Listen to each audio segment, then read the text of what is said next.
Iraqi insurgency, 2017 to 2018, timeline. 2018. January to April. Between January and February 2018, Iraqi security forces and Peshmerga clashed with the white flags around parts of the Kirkuk and Saladin governorates for control of oil fields, which the Iraqi government claims the group's priority is. The Iraqi government said in the clashes the composition of the white flags fighters are ISIL members and individuals linked to the Kurdish mafia. The government also alleges that the Kurdish regional government allowed oil theft to occur in the area while it was under their control and enabled ISIL for their own interests. In March 2018, in two separate attacks, ISIL reportedly killed 10 individuals, including a pro-government Sunni tribal sheikh along with his son and guests at his house in the town of al-Shirkat south of Mosul. In the other attack, ISIL killed 5 individuals from the same family whom were Iraqi Turkmen and Shia at a fake checkpoint set up by the group posing as Iraqi security forces. On March 22, 2018, at a checkpoint set up by ISIL, the group killed 6 individuals and injured 15 others from the Iraqi Turkmen minority on their way to Erbil from Baghdad between Tuzkuramato and Dak to celebrate Nowruz. The attack was condemned by Turkey, and ZA claimed one of their MPs was present during the attack but managed to escape unharmed.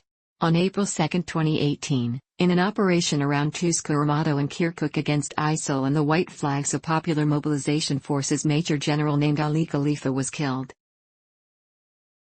June to September. In June 2018, the Popular Mobilization Forces took part in a cross-border battle in Syria to assist pro-Syrian government forces and militias including Hezbollah and Russian mercenaries against ISIL in their offensive on the border town of al-Bukamal. The Israeli Air Force later targeted the area on 19 June in large concentration of Iranian-backed groups. During the same month, the Government of Canada announced that it will suspend Canadian support for Peshmerga and work exclusively with the Iraqi government. In a statement, a Canadian military official said, "We have changed partners." A Canadian general told reporters about the shift in support. Training with the Peshmerga was ceased when it was no longer of any value in terms of the battle against Daesh. On July 11, 2018, Canadian Prime Minister Justin Trudeau announced that Canada would lead a NATO mission to Iraq with European allies to send 250 Canadian soldiers to Baghdad. 50 will be doing the actual training while the other 125 will be doing force protection and another 20 will help run Canadian headquarters in Baghdad. On August 4, 2018, Chairman of the Iraqi Ba'ath Party, Izzat Ibrahim al-Douri, in a statement broadcast on Facebook in commemoration of the anniversary of the Ba'ath Party, called on Iraqis to continue fighting the Iraqi government and allied Iranian-backed groups, calling them Safavids. He also called on Saudi Arabia to intervene against Iran's influence in Iraq and praised the country and condemned the Battle of Mosul and other battles that led up to it, and claimed that Haider al-Abadi had ordered the destruction of the cities of Ramadi, Tikrit, Fallujah and others. On August 11, 2018, ISIL launched an attack from the Hamran Mountains on the village of al-Bujuwari north of Baiji. In the assault, a militia fighter affiliated with the Popular Mobilization Forces in the village, in an interview with Iranian Press TV, claimed that in the clashes 5 of his family members were killed by ISIL and a 6th was left critically injured. On September 6, 2018, mortar fire was reported near the U.S. Embassy in Baghdad's Green Zone from a neighborhood controlled by the Popular Mobilization Forces component Asayb al-Haq, a Shia paramilitary group backed by Iran. The group fired 120 mm mortars. No casualties or injuries were reported. The embassy did take security measures in response to the attack.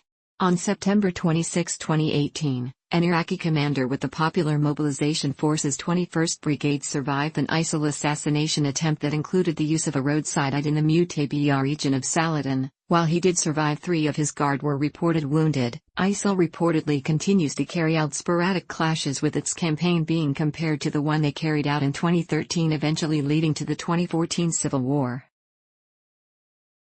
October.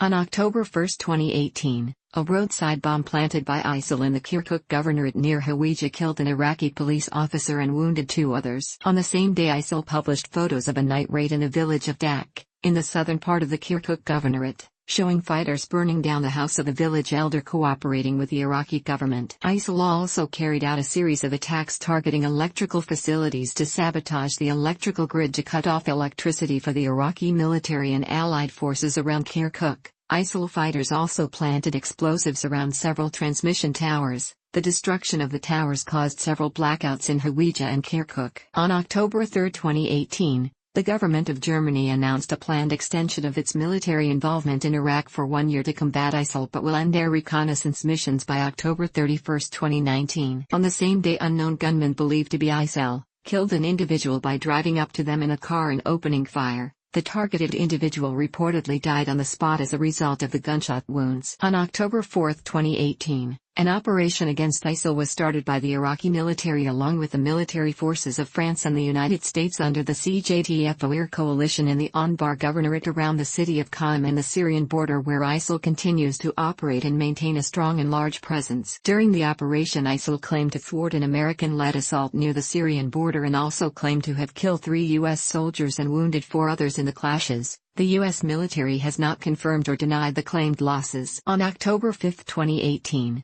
U.S.-led coalition planes bombed an ISIL position in the village of Kushaf near the Tigris River in the Kirkuk governorate, reportedly killing 6 ISIL members. On the same day, ISIL detonated a roadside bomb, killing an oil employee and injuring 11 others in a bus in Baiji in the Saladin governorate. And in a separate attack in Fallujah in the Anbar governorate, ISIL detonated a car bomb, injuring an Iraqi policeman and 3 others. ISIL released a video from Kirkuk that showed its fighters planting IEDs, as well as carrying out ambushes and raids on Iraqi outposts. The video also claimed that the group has killed and injured more than 927 government forces since 2017 in the Kirkuk region, and in the end video the group executed several individuals in remote areas and assassinated 2 individuals cooperating with the Iraqi government at their houses. On October 7, 2018, ISIL claimed responsibility for the use of an explosive device in the Kadhimiya neighborhood of Baghdad that resulted in the death and injury of 12 Shiites. On October 8, 2018, Iraq's Interior Minister Qasim al-Araji, in a video posted on his Facebook page, claimed that an unnamed extremist group is behind the murder of a 22-year-old Iraqi model who won Miss Baghdad in 2015 and was shot while driving her car while she was in Baghdad in September. On the same day, ISIL militants shot dead 2 Iraqi policemen at a checkpoint near Mosul,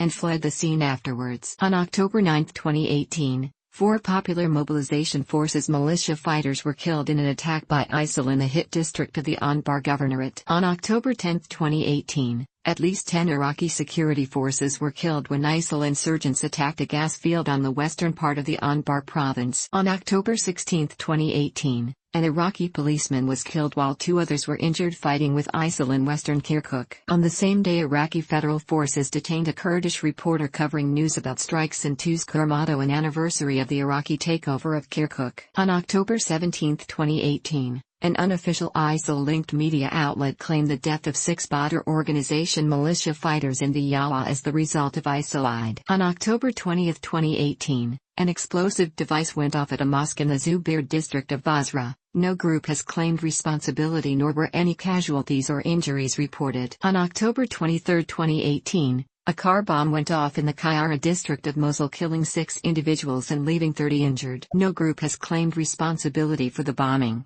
However, Iraqi officials have accused ISIL of carrying out the attack. On October 24, 2018, Turkish Foreign Minister Mevlut Cavusoglu stated that Turkey would support the Iraqi government in reconstruction and in training the Iraqi military as part of a NATO mission, saying, "Iraq's reconstruction is important. We, Turkey, are the most generous country. We pledged $5 billion loan for Iraq. Our firms will benefit from this money with investment, trade and by undertaking projects there," adding, "Now, as NATO, we will train Iraqi security forces." On October 26, 2018, 5 individuals were killed in Al-Ba'(A)J.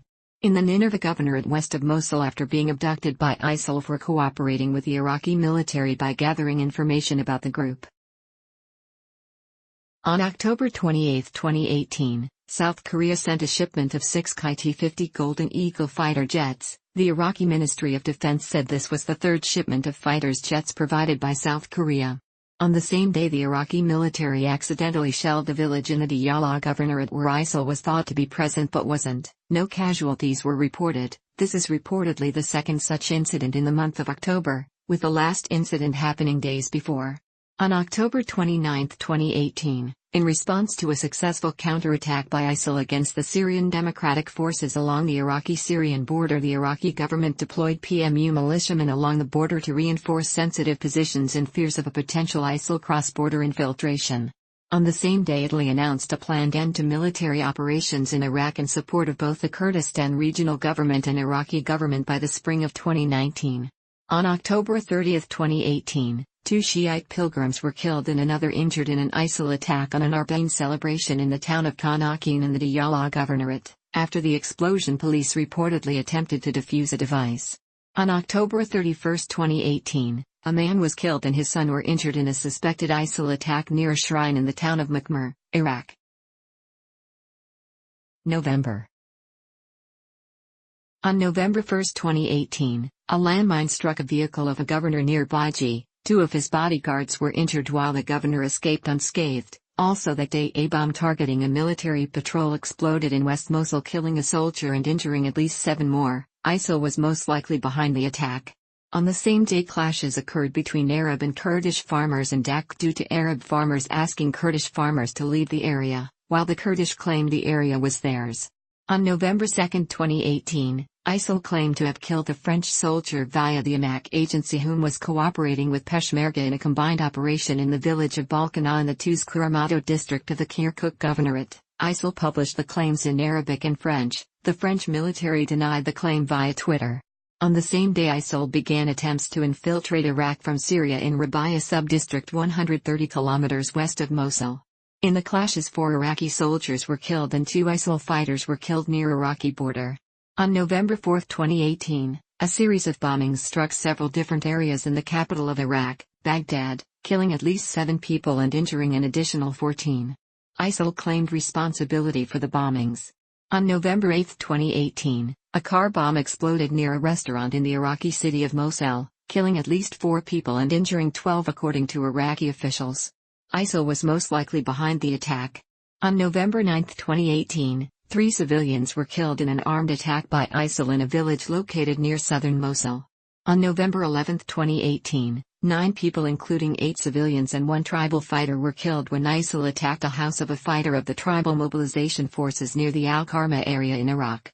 On November 12, 2018, 2 people were captured including a policeman and a civilian and then executed by Islamic State militants in a village in the southern Kirkuk province. On November 15, 2018, a bomb detonated while a police vehicle was on its way from Mosul to a nearby village, leaving 2 civilians dead and a policeman injured. ISIL was most likely behind the attack. On November 18, 2018, a car bomb detonated in the city of Tikrit, killing 5 civilians and injuring 16 others. ISIL claimed responsibility for the attack. On November 19, 2018, a bomb and shooting attack on a police patrol killed an officer and wounded 4 others in the area of the Khanaqin. No group claimed responsibility, but ISIL was most likely behind the blast. On November 22, 2018, a roadside bomb detonated near a bus in a town near Mosul, killing 4 schoolchildren and injuring 7 others. No group claimed responsibility, but the attack was blamed on ISIL. That same day, 2 paramilitary soldiers were killed and 4 others wounded when their vehicle ran over a landmine near the Badush Dam. The landmine had been planted by ISIL. December. On December 6, 2018, unknown gunmen assassinated a commander affiliated Muqtada al-Sadrs peace companies. 2019. January to April. June to September. October. November.